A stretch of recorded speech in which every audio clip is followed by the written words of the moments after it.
green for go. They're racing. He says go. He says Tara. And Tiger Tara roars away from them on the home turn. Here comes another big foil over. Equine athleticism at its best. The king is in the castle once more. This is in one race. The rest are almost in another post. She is a star with a capital S. It's going to be a triple treat. A miracle three-peat. Ladies and gentlemen, you have witnessed history here at Menangle. What about that? It's getting right up on the sprint lane and it's going to bolt in. Hello and welcome back to the Menangle Angle, although today myself and David Watson, we're taking a Bathurst Angle as we get ready to preview the 5 Inter-Dominion heats coming up tomorrow night from the Gold Crown Paceway. David Watson, how are you on this very special Tuesday? Yeah, it's good. Compared to what we've had over the last 48 hours here, the storm's knocked down a heap of signs and done a little bit of damage. We had a massive storm head through here Sunday afternoon. Fortunately, it was Sunday afternoon, not Saturday afternoon, because it did cause quite some damage, but the boys have been working overtime and we'll have it all up and ready again. Well, we're racing today and for Saturday night because we've got a really, really big crowd here in the third round of Inter-Dominion heats. So it's going to be a really, really exciting night. You had a really busy Friday and Saturday night. Friday, you headed up to Newcastle for the first round of Inter-Dominion heats. How was it up there on track? Yeah, look, it was a good atmosphere there. Unfortunately, the weather played its part as it has recently. Forecast to rain. It looked like it was going to rain all afternoon. It did eventually rain about an hour before the first race.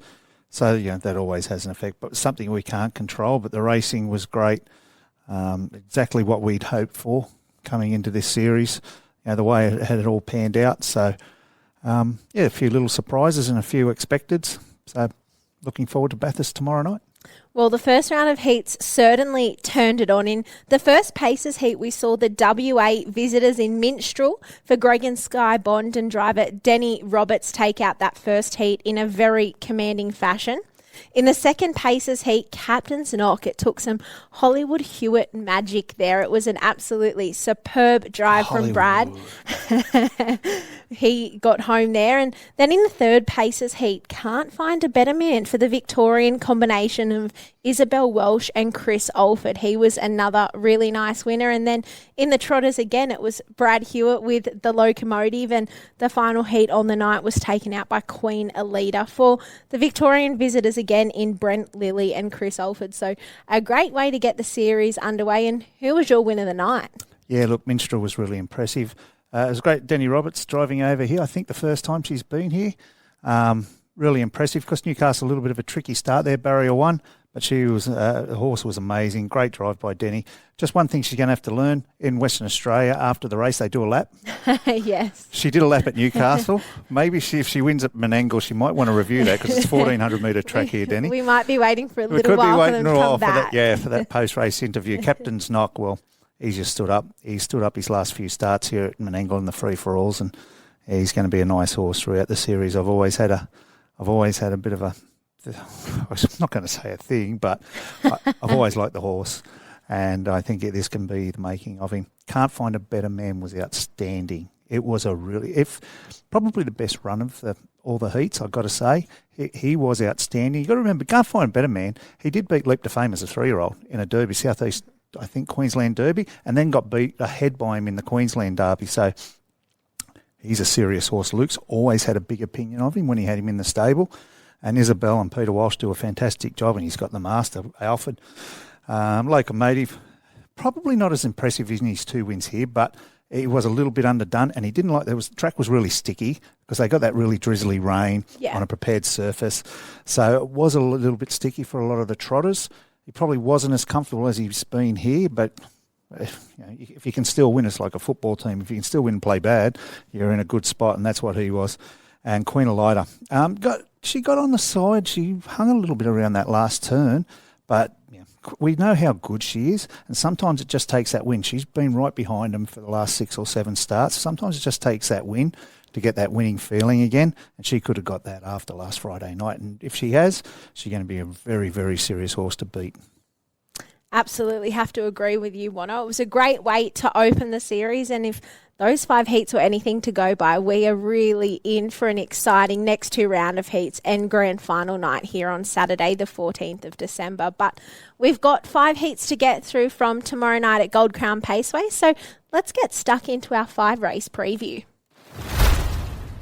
The first heat comes up tomorrow night for the Pacers, and that's race 3 on the card at 7:24 p.m. And we know all of these heats. They're over the short course here of 1,730 metres, and I think there'll be speed to burn in this first heat here. We've seen Black Sedans. He's come up with barrier 1 here. Interesting, leader Peter has handed the reins over to Cameron Hart to take the drive, and then Jim RT, the other Queensland visitor, he's in 3 there, and Don Liu for Seaton Grimer. He's drawn barrier 5 with Captain's Knock to follow them out off a second row draw there in barrier 10. What did you make of the barrier draw here? Yeah, well, it's evened up the field. If you have a look at the market, Black Sedans $5.50, Jamadi $7.50, Don Liu $5. You've got Narano at $3.50, Captain's Knock at $2.80, who was a dominant winner in the heat, and he's still nearly 2-1 there.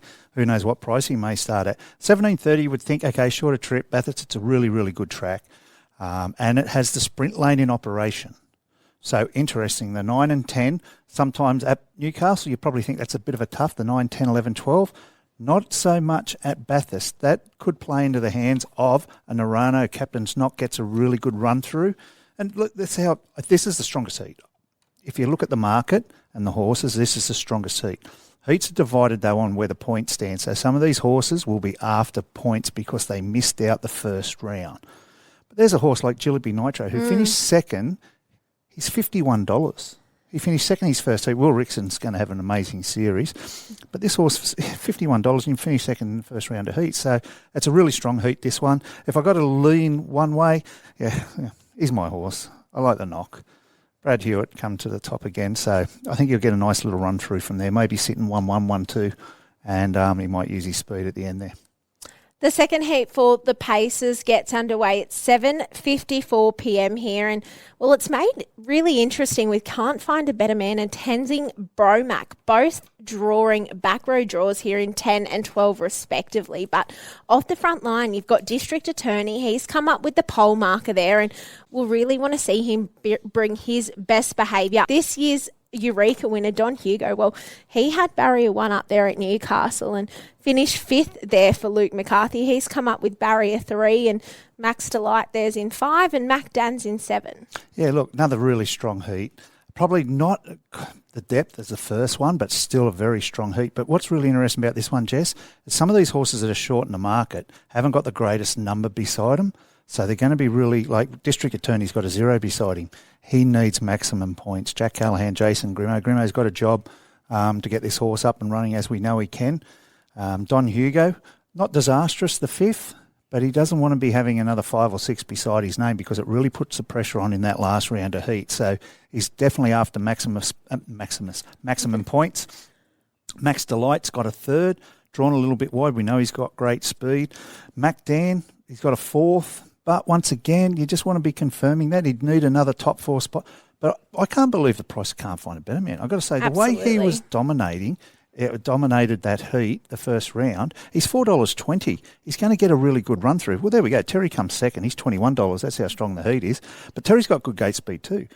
So he's going to get a really good run through, Can't Find a Better Man. The puppet's up here, He's just the magic man. He should be called the magic. He's our magic man in harness racing, Chris Alford. But $4.20. I can't go past $4.20. Can't Find a Better Man. Absolutely have to agree with you. He was a horse that I earmarked coming into this series that I was really excited to see, and he really stood up there at Newcastle. And I think from that draw again, it really sets him up to come into it, especially if there is a speed duel early on.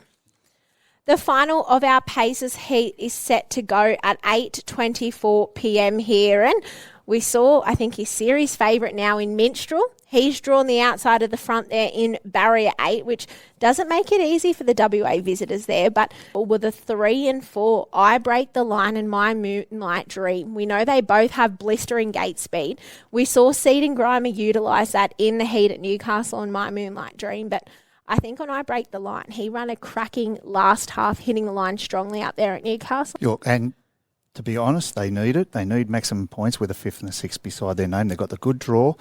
even if they get there, they may hand up to a Minstrel who may poke across from the barrier 8, but it's still going to give them a good run and a good slingshot into that home straight with the sprint lane. Who knows what Jet Turnbull, like Sia Art, yeah, he was disappointing because we know there's a good Sia Art there, but from barrier 1, who knows? Jet might just light the jet burners up and try and hold them all out. On the home track. Yeah, and I'm sure he'd be pumped to be in the Inner Dominion at your home track with all his family and friends there, so absolutely. But once again, where you've been bopping, number 10, he's going to come out of the second line there. He's got a third placing. He's $71. I think that's pretty good value. If you're looking for a place bet or you're going through the exotics, I wouldn't leave because he was really good in that first round of heats. And Curly James off 12. Jack's going to have to be his best, Jack Cow, but he's $4.40. You've kept him safe. I reckon you get better odds about him maybe on race night, just being out of the 12. And it will play just the pattern of racing, may play a part of that with his starting odds, but Minstrel was very, very strong. Yeah, I think she'll just poke along, get to the front. Something will be happy to hand up. And yeah, if it goes any way the same as it did at Newcastle, it's going to be really hard to beat. The first of our Trotters heats is race 6 on the card, and important to note that we've seen the scratchings of Gus and also Harry Stamper after that first round of heats up there at Newcastle where they both got stood down. But here, looking at race 6, Wono, Queen Elita, she's drawn barrier 4 and she couldn't have been more impressive in her heat at Newcastle there. She really dominated that event driven by Chris Alford. And, well, another one that stood out, he's drawn barrier 9 here in Plymouth Chubb. We saw this horse really stand up last year in the Inter-Dominion Series in Queensland for Peter Manning, and important to note, Queen Karen Manning, she's coming up to take the reins here at Bathurst. That's a huge plus. I'm not having to go from the first round, but yeah, she knows the horse. This was the Messiah as a 2-year-old coming through and all that. They just couldn't beat him. And he had a few setbacks, a really serious injury. I know he might have even broken a bone or something like that. Major operation to come back. Look, this horse has had 9 starts over the sprint trip. He's won 4 and 3 placings. He's good over the sprint. He's going to get a good run through. Hopefully it's a dry track. So he's going, and at the $16, he is way over the odds at the moment. Plymouth Chubb, that's a definite each way all day at 16-1. I don't know if you'll get that on the day. I just think it'll be a bit shorter, but it is a strong heat. You got London to a Brick, who galloped last start. We know how good he is, but he needs maximum points. And if you want to be backing something throughout the series and you know it's got ability, this is the sort of time you know they need maximum points. Horse I like in this race, though, is number 3, Kiang Chucky. He has 3 wins in his last 6 starts in fast class races in Melbourne against the best ones other than Just Believe, who he's placed against. He also has good gate speed, and he's led up over the short trips and won against these free-for-all paces, including Queen Elida. I know they sort of swap around. The last time they met each other, Kiang Chucky sat par, Queen Elida sat on his back in one of the feature races down there, and she got him on the line for 3rd. I just think he's drawn to take advantage of that. He'll poke across. I'm not sure about London to a Brick, if James will just be a little bit careful with him coming out of the gate. Another interesting is Toro Stride, Cameron Hart with the reins, $71. This horse has got some really, really fast times here over the mile, and he's been competitive against really nice horses. The Outer Baron Zeus is one of those here in the sprint trips. And he has fantastic gate speed. He could actually hold a bit of a key here, but Kiang Chucky, I like Kiang Chucky in this race a little bit. And the final of our Inter-Dominion heats for the night is again for the Square Gators here and the Locomotive. Barrier 4, I think that's where he drew up there at Newcastle as well. So a bit of copy and paste there for the Locomotive, but I personally think he'll just be too strong in this heat here. But also, you always have to respect Royal Dan over the sprint trip. We've seen just how dominant he can be here at Menangle over the mile, and looking forward to see him back over that shorter journey, and also Outer Baron Zeus as well. We know what he's capable of over that 1,700 metres, and another one that you'd have to be keeping safe there too. Look, really hard to go past Locomotive, isn't it? Just the short trip, he should get to the front. He just runs, this horse. Going to be extremely hard to beat. Look, Royal Dan and Outer Baron Zeus, definite multis with those 2 horses. Outer Baron Vera's got nice gate speed and was a nice 4th here, the first round of heats at Newcastle. Royal Dan, as we know, he's got a 52 beside his name. We know how good he is. And Outer Baron Zeus, if you ask the trainer, if you ask the owner, he loves the short trip. So they'd be looking for maximum points out of this race. Actually, when you watch out of Baron Zeus trot and the Locomotive trot, they've got very similar styles. They just look like they're milers. They're on their toes. They're ready to rock and roll. Parisian Artiste was nice for Taylor French, a second. Mufasa Metro, John's daughter's on, Eva. Yep. Yeah, she's probably saying, off, Dad, I better get back on and get some points here. So, once again, really nice heat, but geez, it's hard to go past Locomotive. It sure is, Wono. Well, let's get stuck into our best bet section of the preview. Wono, if I had to ask who's your best pacer for the night, who would that be? Well, it probably wasn't going to be, even though he was super, super impressive in the first heat. But just because of the odds, at $4.20, if they offer any of that, I'd be just each way, can't find a better man all day. He was really impressive.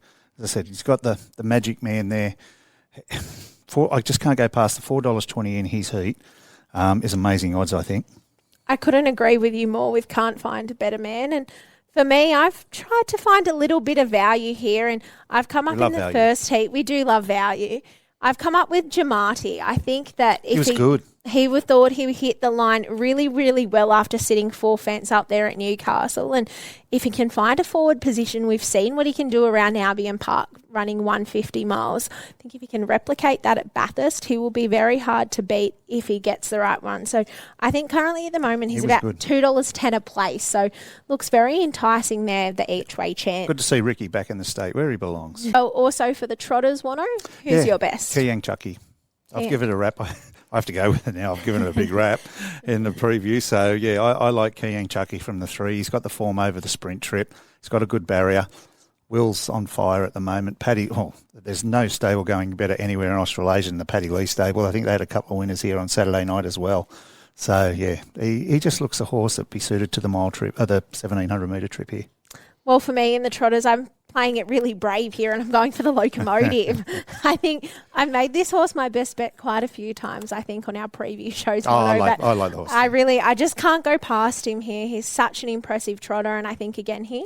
You don't go broke backing winners, Jess. Correct, exactly. The more you put on, the more you get back. Well, that's a wrap on our preview for the Bathurst Angle tomorrow night, featuring the Inter-Dominion heats. Really exciting card to look forward to as well. A few regional finals for those 2 and 3-year-olds as well, set to go around. A couple of nice little race sport card there. Absolutely, a great night on track. You'll be heading up? I'll be going up tomorrow, yes. Look at all the paperwork I had for today, Jess. We're not on TV. I've looked like I'm Tony Brassel. I've got that much paperwork on the table. You're really taking on professional form analysts. You'll have to add it to the CV. So I'd just be pretending I'm doing that. But you're always the professional here, Jess, and I just go with the show. But I've actually produced some form here today, so I might have to do that again when we go back on TV. Just trying to catch me with how many winners I tipped last week. Yeah, I know. I'm on fire. I just hide my face. Well, it's been great catching up with you. Safe travel over the mountains tomorrow night and up to Bathurst, and I can't wait to tune into the coverage on Sky Thoroughbred Central. You'll see us there. Catch you on Friday when we preview our heats here back at Menangle for the round 3 heats of the Inter-Dominion. Thanks so much for tuning in to the Menangle Angle.